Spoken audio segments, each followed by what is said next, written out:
Bonjour. Que penser d'une relation de deux personnes qui étaient particulièrement proches et puis quasiment du jour au lendemain deviennent comme des étrangers? Cela revient à la question qui cesse d'aimer. Est-ce que cela signifie que cette personne n'a jamais aimé? Est-ce qu'on peut aimer puis ensuite désaimer? Et justement, c'est le mot.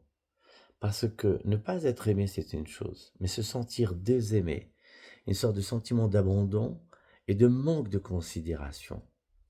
Parce que le minimum qu'on se doit à l'égard d'une personne duquel on était proche et qui nous a fait beaucoup de bien, c'est ne serait-ce que eu égard à tout le bien que cette personne nous a fait, de lui accorder un tant soit peu de considération.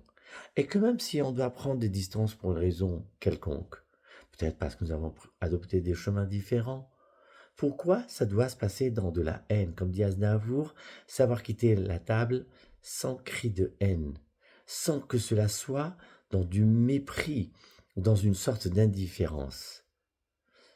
Il m'est arrivé il y a quelque temps de réfléchir à la question pourquoi à la fin du repas nous prenons un dessert? Un dessert en général, c'est quelque chose de sucré, un fruit, un gâteau, un chocolat, un bonbon. Humblement, j'ai expliqué ça comme ça. En général, lorsqu'on mange salé, ça laisse un goût amer dans la bouche. Et pour ne pas quitter la table, se lever de table avec un goût amer, on mange quelque chose de doux. Et c'est ainsi que quand on se sépare de quelqu'un, on doit toujours se séparer avec une note positive, avec quelque chose de sympathique, afin que la personne garde en mémoire une bonne impression.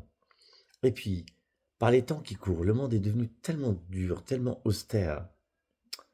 À défaut d'être dans la générosité de l'amour, essayons de ne pas être dans l'atrocité de la haine et ne pas croire, parce que l'indifférence, le silence est parfois encore plus bruyant et plus impactant au niveau de la haine qu'une haine active.